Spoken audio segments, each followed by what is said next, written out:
Welcome, everybody, to our Wolf Wisdom gathering here in Nature's Classroom on Nature's Path. This is Freedom. I'm Colette Duval-Pondella. Um, Freedom is my featured wolf today for our Wolf Wisdom talk. Today, the name of my talk is called Feeling Free. For those of you who know me, there's a lot of inspiration for these things, but of course I chose Freedom because of his name, for feeling free. He's an independent spirit, and I'm going to talk about that today, about all of us. He couldn't be more independent. And even when I was bottle feeding him when he was younger, the others would cuddle with me afterwards, and he just would push away, and then he'd find some space close enough by, you know what I mean, to be close enough, but not be with me. So I knew from the very get-go that he was going to be like that, because they all showed me that. And for those of you who have children, all of you know how that works too. So Freedom is completely transparent also, and I want to talk about that. He is authentically who he is. He is a bratty boy. He is a brilliant boy. He is smart as a whip. He's manipulative, and he's also gorgeous and beautiful and powerful and loving. He doesn't hide from anybody. Look at him. He's hiding from you up here, but that's more about hiding from me because he doesn't want to work. So he's just going to keep going around, so let him go around and take his space. He has no issues with marking everywhere he wants to mark. Do you know what I mean? Marking on top of everybody's mark and going wherever he wants to go, and that is his territory. Now, once he got used to socialization, used to having people's hands on him, do you know what I mean? He got through it. Because sometimes, you know, in the big crowds like this, this is a really difficult thing for a wolf. But he was raised to it, and now he expects it. Because there was no injury involved. It was all very loving. The energetic spirit he understands now of the human being. And so when we're trying to talk about, you know, the whole purpose of me doing these talks is to bring wolf wisdom to you. The whole of the pack dynamic, the uniqueness of each wolf and what they contribute to the pack in order to survive is a community. And that community translates to the same needs and the same ideas and the same uniqueness that we bring to a community to make the whole work. But somewhere along the way, the cooperative that happened that keeps this creature, having survived the Ice Age, do you know what I mean? One of our top tier apex predators, and contributes to the environment. We have kind of stepped back and thought, okay, I'm alone in this life, and I'm going to be an individual and work just what I need to work. Even though the world is set up as a community, we get trapped sometimes and stuck sometimes and blocked sometimes, so that feeling free is absent from our lives. So I'm going to talk about why, what we can maybe do about it, and just reflect on that for a minute. There is a quote by Roy T. Bennett. He says, "To shine your brightest light is to be who you truly are." To shine your brightest light is to be who you truly are. So with that, what we start with, for those of you welcome who have never been here before to this spiritual gathering, just relax in your chair. Exhale. You don't have to hold on to yourself in here. The whole purpose to come back to nature is so you can relax into it. So, let the chair hold you. You can't fall. And then I'm going to sing this meditative prayer for you.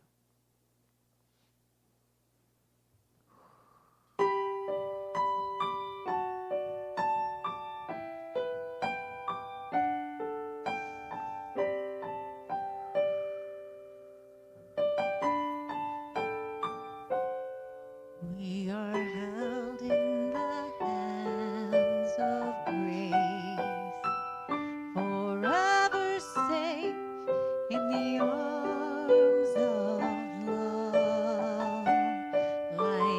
child receives protection from a mother's warm embrace, we are held in the hands of grace.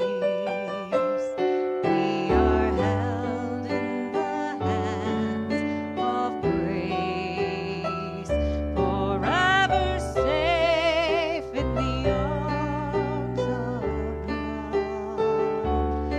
Like a child receives protection from a mother's warm embrace, we are held in the hands of grace. We are held in the hands of grace.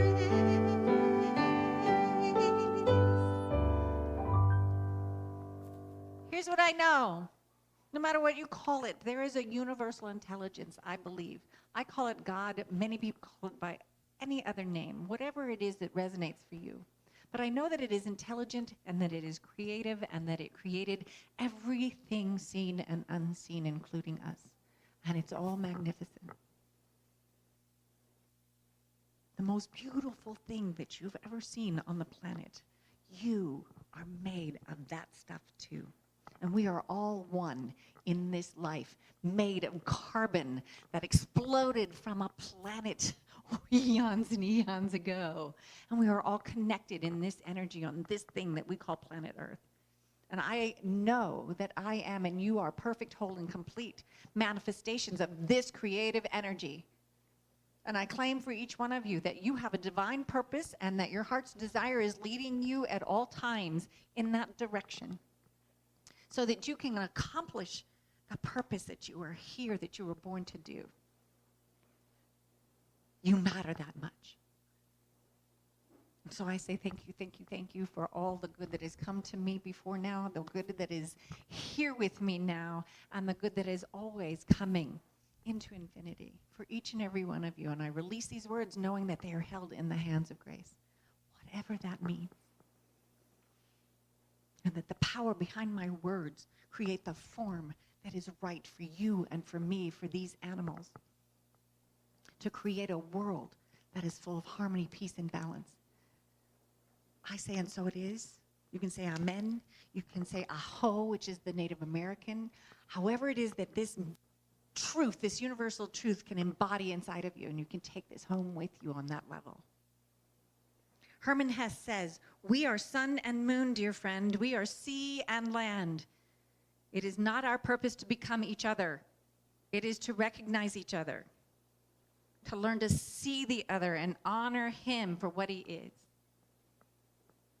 Each the other's opposite and complement." So before we get more into the talk, I'm going to invite Greg La Bomme up. He is our special, wonderful singing soul. Very talented, Greg La Bomme, come up, and he's going to sing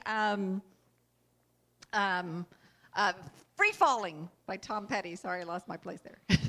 So welcome him.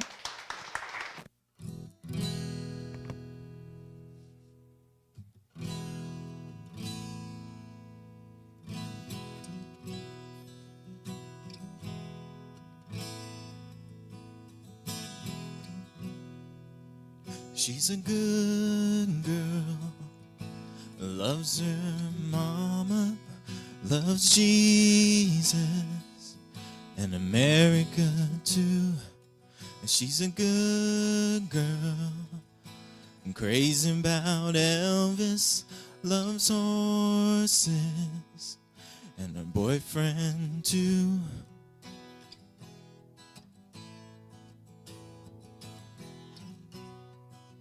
It's a long day living in Reseda. There's a freeway running through the yard, and I'm a bad boy, 'cause I don't even miss her. I'm a bad boy for breaking her heart, and I'm free. Free falling,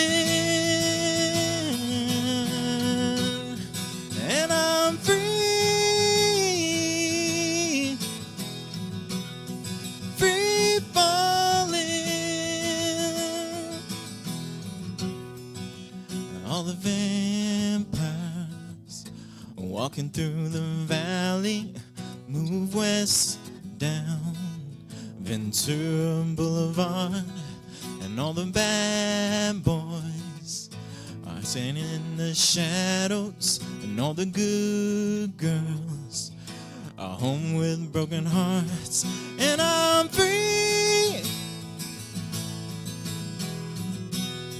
free falling, and I'm free, free falling,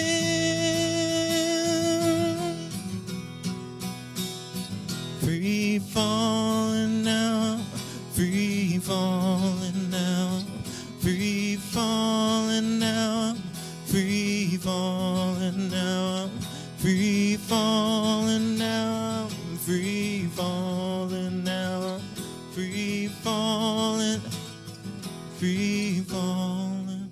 I wanna glide down over Mulholland. I wanna ride her name in the sky. I wanna free fall out into nothing. I'm gonna leave this world for a while, and I'm free, free falling, and I'm free, free falling,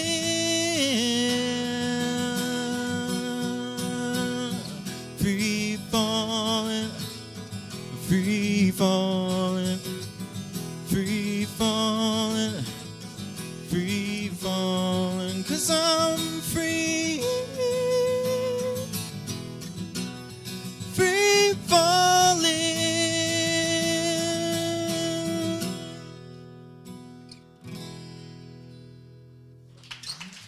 Thank you.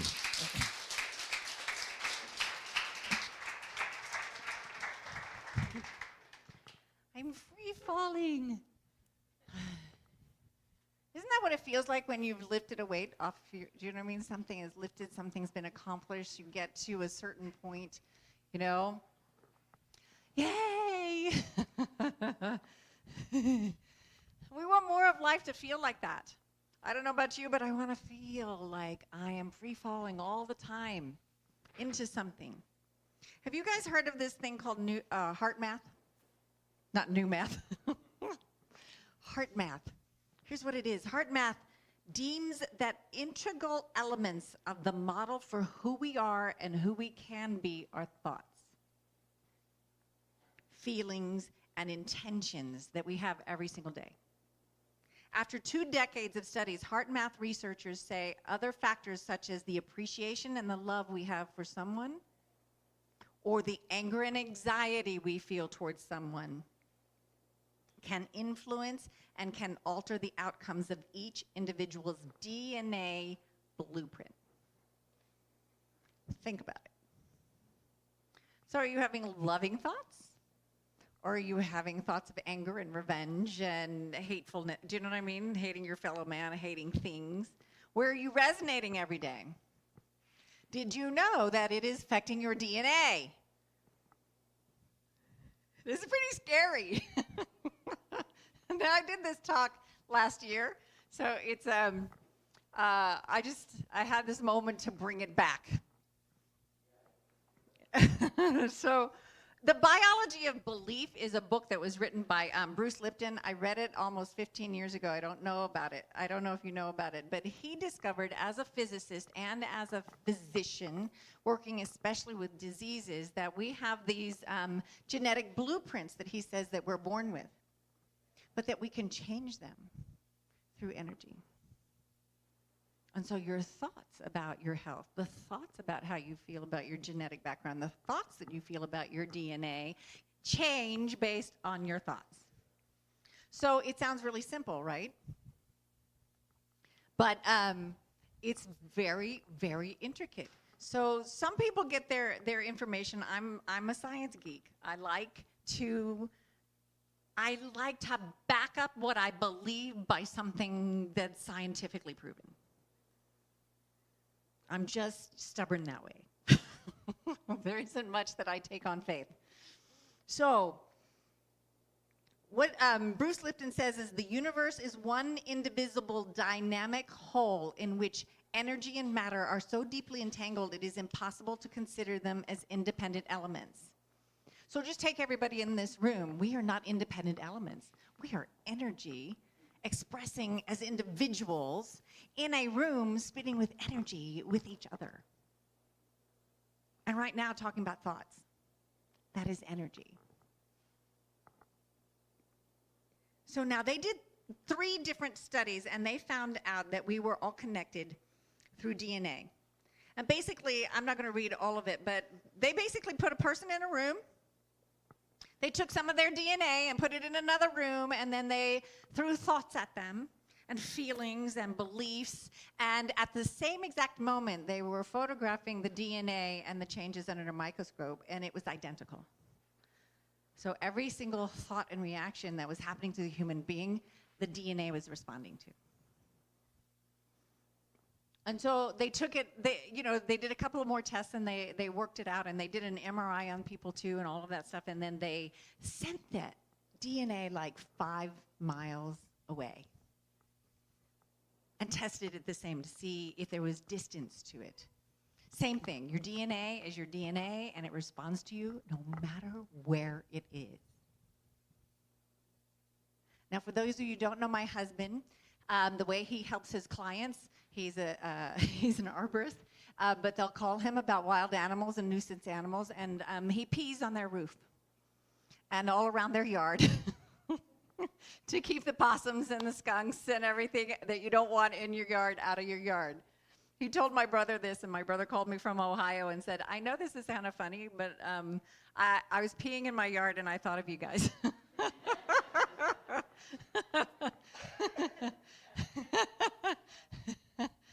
So, I brought it up because if you think about it, his DNA is all over the San Fernando Valley.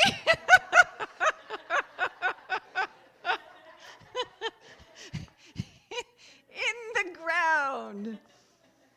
And some of the stuff that, I read the study even more fully, it's like, think of, this was the scary, when Antoinette heard this for the first time, she was like, dang, we're the DNA of our parents.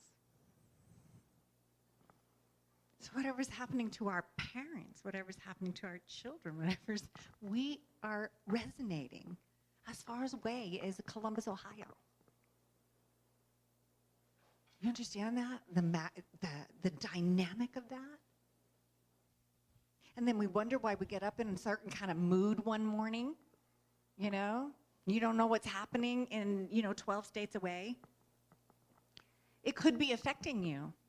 And I find it refreshing to know this information so that I can kind of clear everything, so that I know where I can put my mind that day and my thoughts and my feelings, so that I can feel free, which is what you're here to do, rather than oppressed by whatever is happening out there in all the DNA, landing all over the planet and landing on you. Right?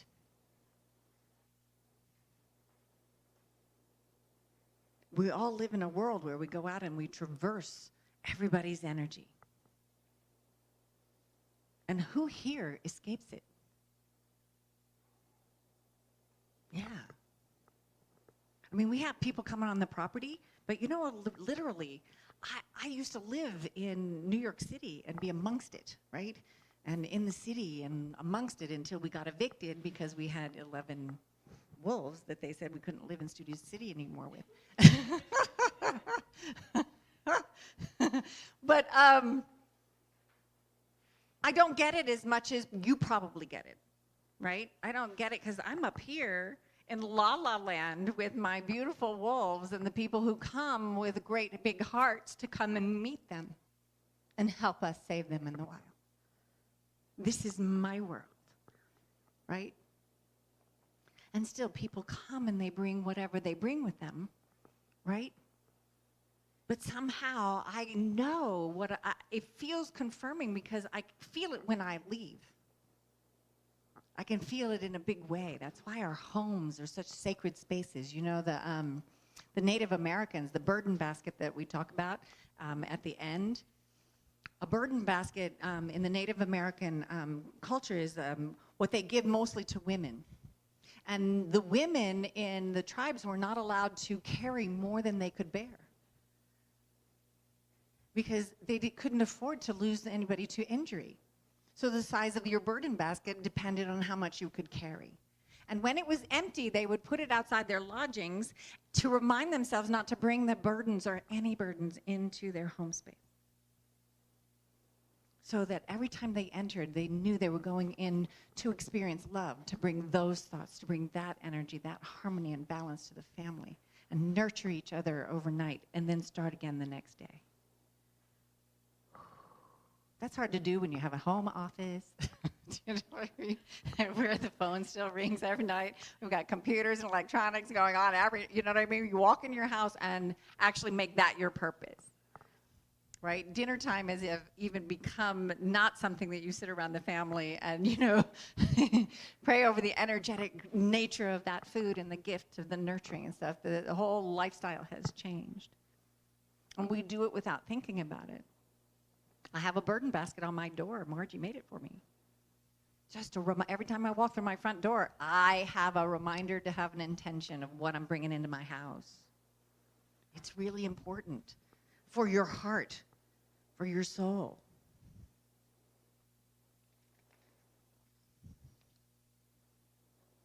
Heart intelligence, the heart which generates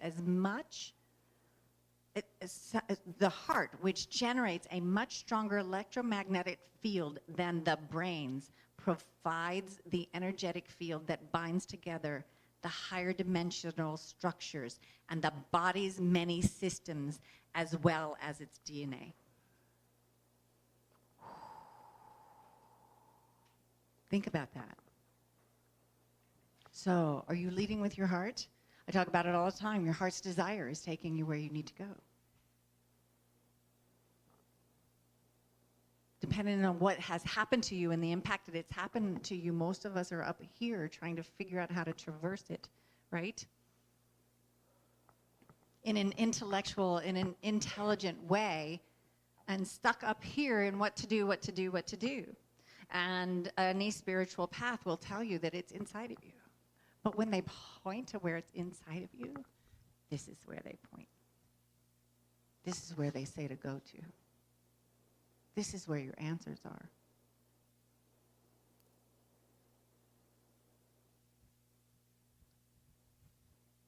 Some people, if I say it, it's so simple, really. You know what I mean? Your gut will tell you when something's wrong. But your gut cannot come up with the solution. Only your heart can. So when something's wrong here, don't try to fix it here. You cannot solve a problem in the energy it was created in. Many people have repeated that quote. We think it's Einstein. But you cannot solve a problem if you're in your gut. Or up here sometimes. I mean, you can figure out what you're going to do and how you're going to plan it after you find out what's in your heart to do. So solve it there. Solve it there. And it's scientific, guys. We've scientifically proven it. It's not just me standing up here and doing, oh, spiritual this, oh, spiritual that, right? You get that a lot. They have proven it. It's the energy of your heart that makes your life work, that makes your relationships work, that makes everything work. And sometimes it's the last place we will go to search for our answers because our hearts are hurt. It's as simple as that, too.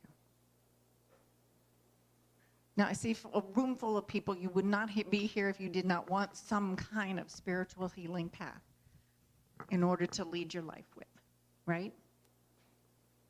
I know people have come here before and they've left before now because this was not the place for them, right? And you're still sitting here and listening to me.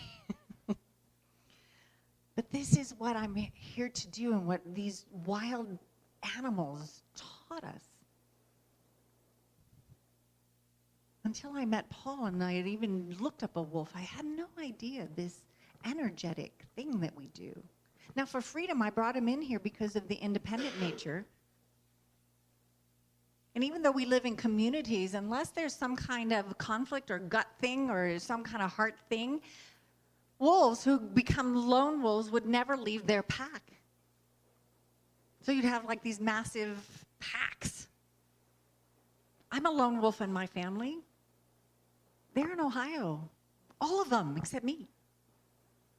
You know what I mean? And you may be a lone wolf that left because you had to in order to gain your purpose and do your purpose. It's not like because you have to be against family. Freedom has nothing against his pack except that he wants to free fall out there. You know? And there's a natural selection to it. Maybe you have been a natural selection to leave your pack and not be commanded by it.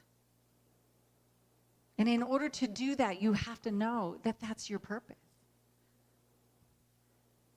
Because the draw to come back there and to be part of that and to behave yourself and to restrict yourself from where your heart is telling you to go is kind of built into our system and our culture. And so that's how important it is that you know who you are. That you know you're special, whole, and complete. And that you matter, and that your voice matters. And that your heart matters. And no matter what has happened to you, the good, bad, and the ugly will affect you and affect your ability to function if you don't know who you are. It will take you out of the game, and you'll still be alive. And you'll still be here, and years will go by. But that is not free falling into your purpose. That is not feeling free enough to be who you are and to go out there and to live that life. The authentic self is the soul made visible. Are you standing up? Meredith Monk says the inner voice has both gentleness and clarity. So to get to authenticity, you really keep going down to the bone, to the honesty and to the inevitability of something. Down to your DNA, if you will.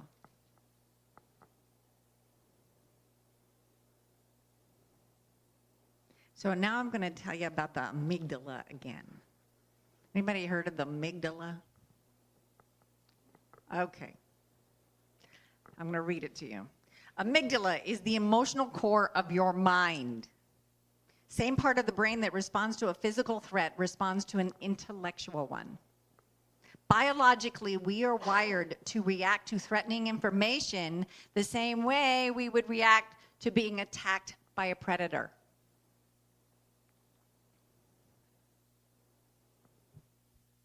Usually this develops from childhood. Core beliefs are entrenched in our being, inflexible, rigid, and incredibly sensitive to being challenged. 7.5 billion people carrying around their beliefs like precious gems wrapped in little hand grenades. Oh my, she slaps her face, right? Oh my.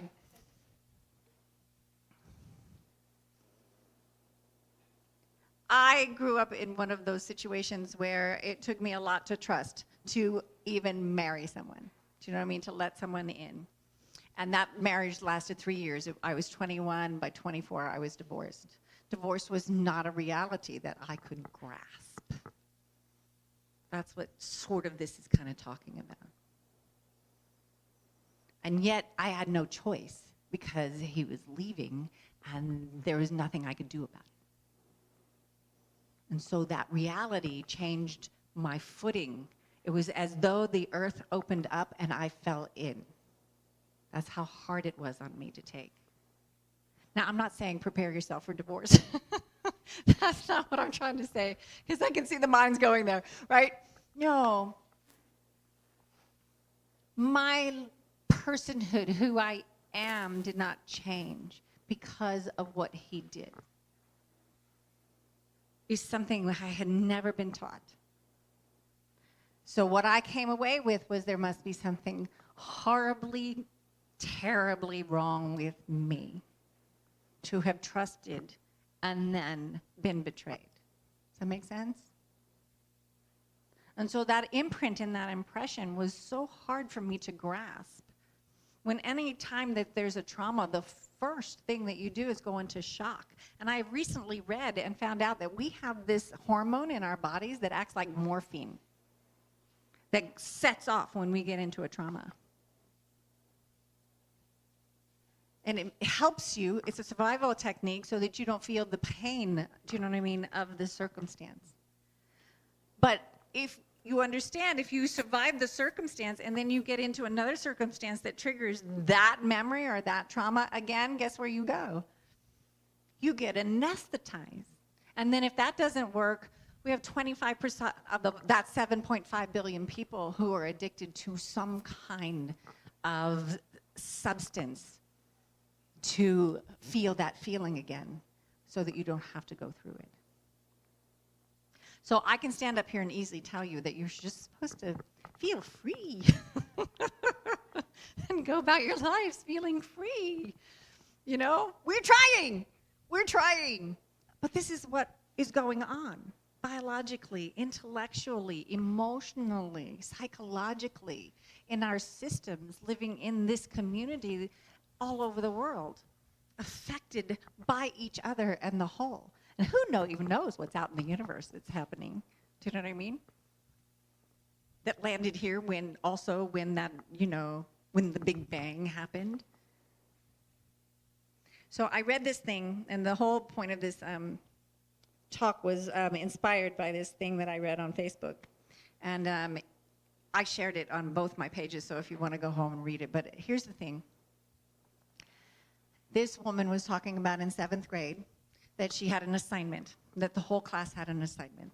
And the teacher was going to read a book out loud, and she got everybody to bring out their notes and to take notes while she was talking.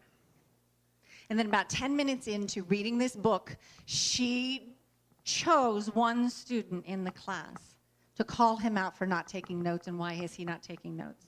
And yet he had a pad on his desk, and he was taking notes, and everybody else around him knew he had been taking notes. But there was no one person that said, look, this is his pad. He has notes here. So some of the students started to raise their hands and stand up for him, and the teacher shut them down and said, no, you are wrong. He was not taking notes. I know better. And then she got him up out of the room, and she sent him to the principal's office and walked him there, as the class just sat there in horror, but saying nothing. And then 10 minutes later, she comes back in, and she walks into the door, and she says, see how easy that was? See how easy was it for me to tell you that you did not see what you saw, that you do not know what you know.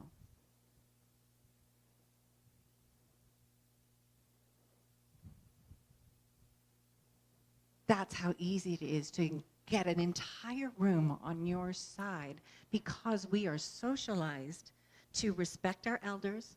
Do you know what I mean? 7th grade students, how old are you? 11, 12? By 11 and 12, they were already domesticated not to stand up for what's right. And the book they were reading was Anne Frank, which is why she made that the lesson. I can feel that all the way down my spine. So I know that there are times in my life that people did not speak up for me. Someone said, this is the truth about Colette, and it was wrong, but everybody believed it because it was too threatening to believe themselves and to believe me and to trust me. And I dare anybody to raise your hand that has never happened to you. Yeah, I got a whole room of people who's not raising their hand. How does it feel? How does that feel to know that there are lies out there about you that people perpetrated and then shared? And then you've got social media today. I can't imagine being a teenager today. I can't even imagine. It's crazy. Bullies could not exist if kids didn't stand up and go, stop it, as a community. They wouldn't get very far. But that's how easy it is to fall into a situation because you're not being taught that you are perfect, whole, and complete, and that you matter, and that we all matter, and who's standing up for who. And can you? And then take those consequences. Because an entire community can come back on you. This whole room could turn against me just because I stand up for Carla. Depending on how you're going to accept the information and what you're going to believe about the situation and what you're going to know about your fellow human being.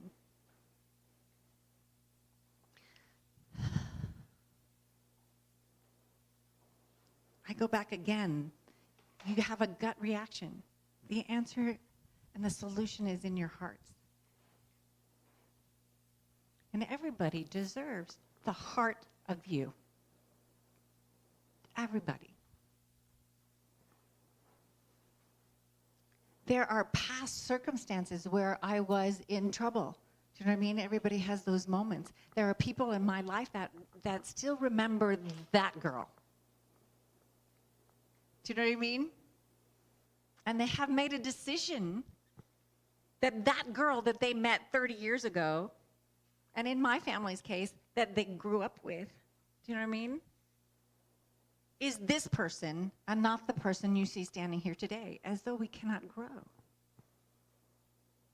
as though we cannot open up, as though we cannot heal. It's really, really, really important that we just see each other anew every single moment. I don't know what you did yesterday, right? But if you disappointed yourself, today is a new day.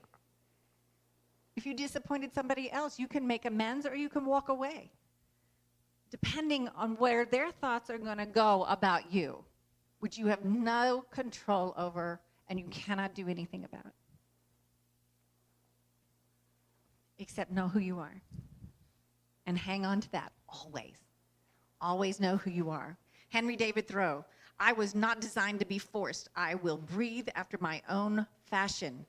Let us see who is the strongest. If you don't know Henry David Thoreau, he was a big rebel of his day. He had to spend most of his time alone because he thought totally different than his community.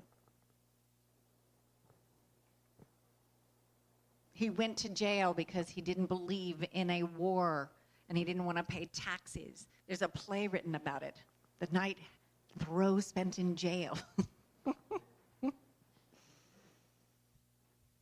And he was very disappointed that his aunt paid his bail because it was too embarrassing for one of her relatives to be in jail. He wanted to stay.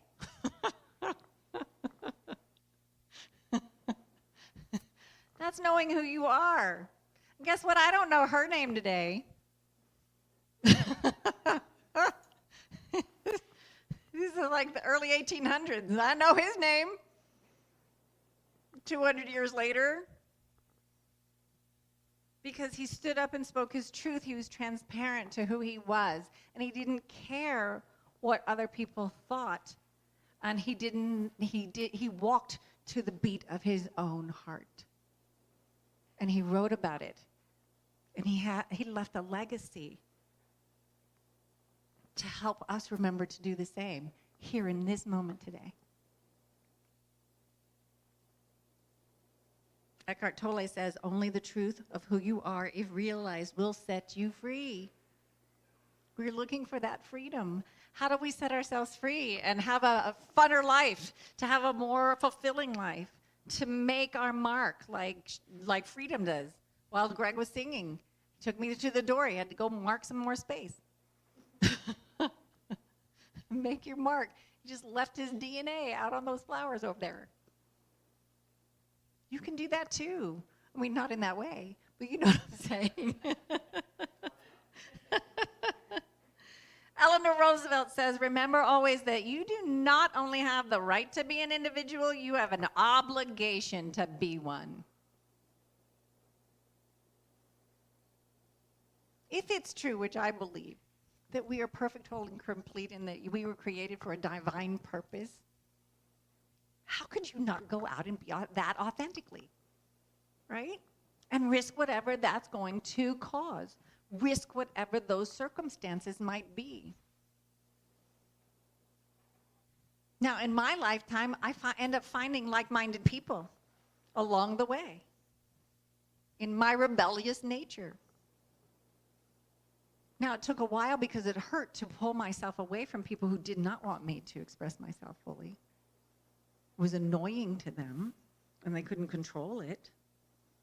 And I had what was in me, like freedom, to take off and away from my pack so I could find out what my divine purpose is to do. And I can love them from afar. If they hate who I am. Because of their own amygdalas and their own brains and their own traumas and their own PTSD and their own pasts, which affect you but have nothing to do with you. Nothing to do with you. Carrie Bradshaw says, maybe some men aren't meant to be tamed. Maybe they just need to run free until they find someone just as wild to run with. I found a two-legged wild one in the midst of 10 four-legged ones, right? And even to my own amygdala, that seems impossible how I thought my life was going to turn out. Monique Duval says she decided to free herself, dance into the wind, create a new language, and birds fluttered around her writing yes in the sky. Don't you want that to be you? Don't you want to dance around like you were a kid when it just felt like you had the world coming to you? You know, when's the last time you danced around without a substance?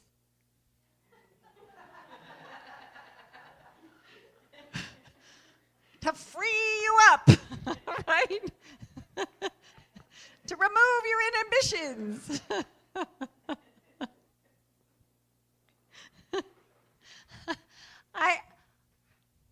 It's a long story, I'm not going to tell you now, but I believe I was reincarnated many times, but that I used to be a Native American who lived on this property, and her name was Eagle Dancer. And I wish I had it in me to do the eagle dance that I'm practicing, but I just light some stage and I take my fan and I eagle dance, but only when nobody's here.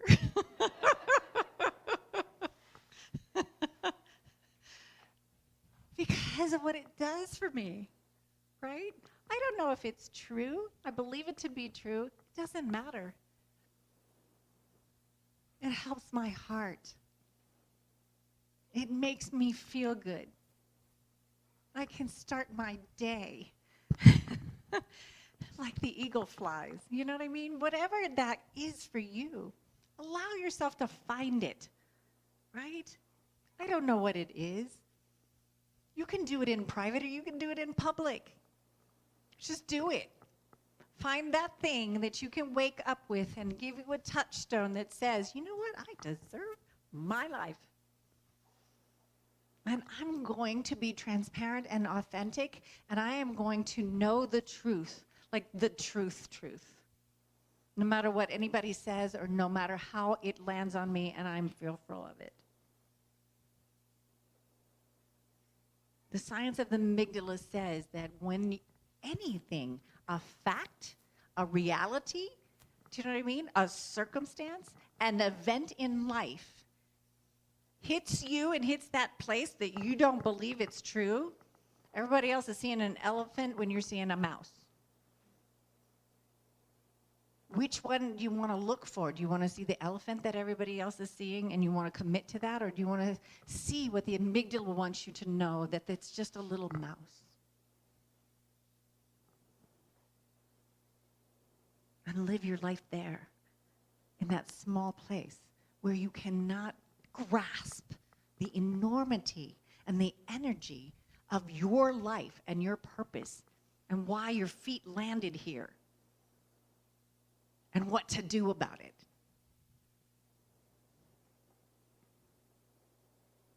Susie Kasem, all you have to do is learn to use your heart before your mind to see things. There is no light greater than truth, and it shines at the heart of all creation. Be like a butterfly and celebrate it every day. It's inside you. Be aware of it so it can cultivate it to grow stronger and bigger.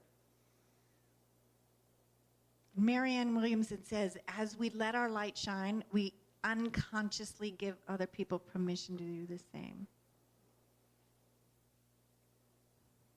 So if I can do anything today, by letting my truth, out, if it gives you some moment or idea or spark to go and live authentically, truly who you are and what you are meant to be, then I've done something good today that I can be proud of.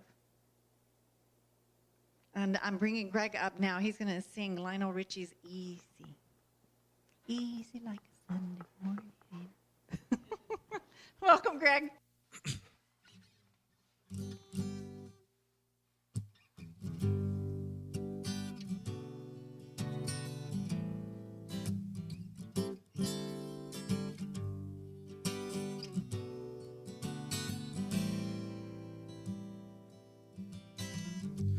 I know it sounds funny, but I just can't stand the pain.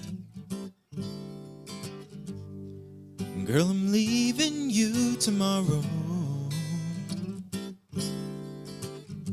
It seems to me, girl, I've done all I can. You see, I'm begged, stole, and I'm borrowed. Yeah. Ooh, that's why I'm easy. I'm easy like Sunday morning, yeah. 'Cause I'm easy.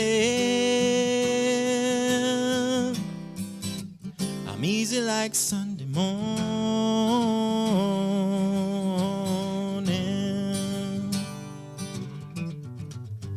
Why in the world would anybody put chains on me? I've paid my dues to make it. Everybody wants me to be what they want me to be. I'm not happy when I try and fake it. No. Ooh, that's why I'm easy. I'm easy like Sunday morning, yeah. 'Cause I'm easy, yeah. I'm easy like Sunday morning.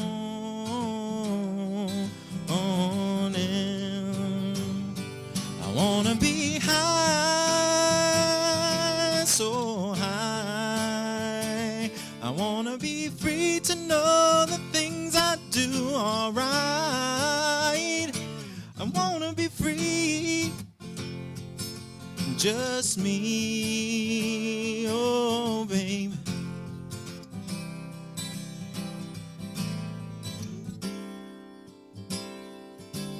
'Cause I'm easy. I'm easy like Sunday morning, yeah. 'Cause I'm easy, yeah. I'm easy like Sunday morning.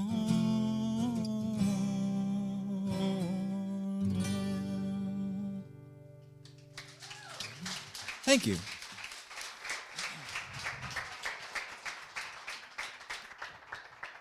That's how we should feel every day. So, Freedom is always just one positive thought away. There is a starlight sky waiting for you to ignite your light. And Edna St. Vincent Millay says, the soul can split the sky in two and let the face of God shine through. Yeah. So thank you, everybody.